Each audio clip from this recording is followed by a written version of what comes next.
Hi guys, welcome to Let's Play Pinoy. Maglalaro tayo ngayon ng Flames. Para sa kaalaman muna ng iba, ang Flames po ay isang kilalang laro ng mga estudyante noong 90s, para malaman nila ang love compatibility sa kanilang mga crush, or natitipuhang classmate, or maging sa kanilang mga celebrity crushes. So ang Flames ay isang acronym na nangangahulugan bilang friends, lovers, admirers, marriage, enemies and soulmates. So basically, ang mechanics ng laro is first, kukunin ang pangalan ng dalawang tao. Then i-cross out ang lahat ng letters na magkakapareho sa dalawang pangalan. Then itutotal ang lahat ng matitirang letra.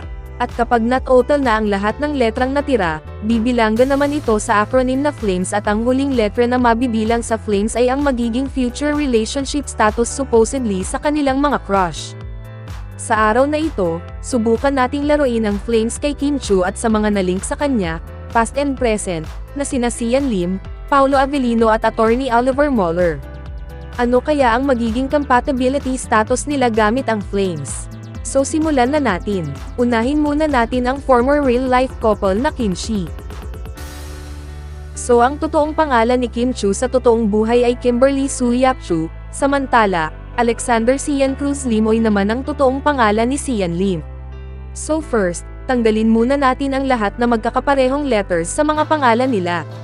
So tanggalin natin itong letter I. Then itong letter M, letter E, letter R, letter L, letter Y, letter U, letter A, at lastly etong letter C. So bilangin na natin ngayon ang natirang letters. So 1, 2, 3, 4, 5, 6, 7, 8, 9, 10, 11. So 11 po ang total letters na natira. So bilangin naman natin ito sa acronym na Flames. So 1, 2, 3, 4, 5, 6, 7, 8, 9, 10, 11. OMG, letter E. Enemies po ang result ng Flames kina Kim Chiu at Sian Lim. Subukan naman natin ngayon sa tambalang Kim Pao. So ang pangalan naman ni Paulo Avellino sa totoong buhay ay Michael Paulo Lingbanan Avellino. So tanggalin ulit natin ang lahat na magkakaparehong letters sa mga pangalan nila. So tanggalin natin itong letter I.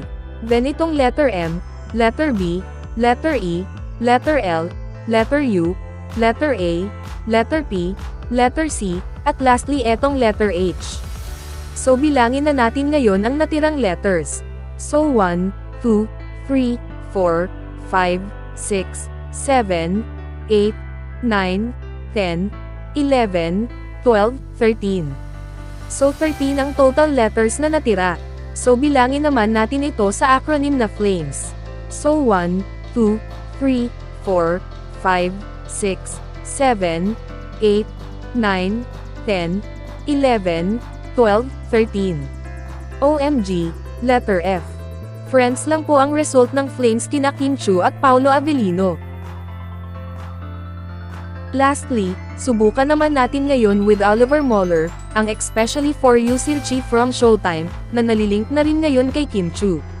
So ang pangalan naman ni Oliver Moeller sa totoong buhay ay Julius Oliver Moeller. So tanggalin ulit natin ang lahat na magkakaparehong letters sa mga pangalan nila. So tanggalin natin itong letter I.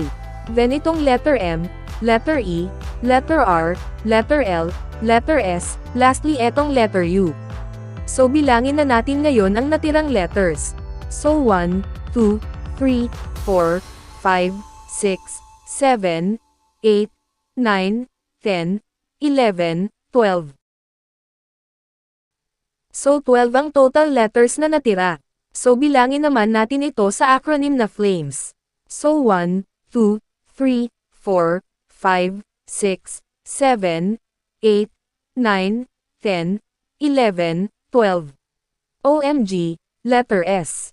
Soulmates po ang result ng Flames kina Kim Chiu at Oliver Moeller. So anong masasabi nyo guys sa naging result ng Flames ni Kim Chiu kay Sian Lim, Paulo Avellino at Oliver Moeller? Comment down below and don't forget to subscribe.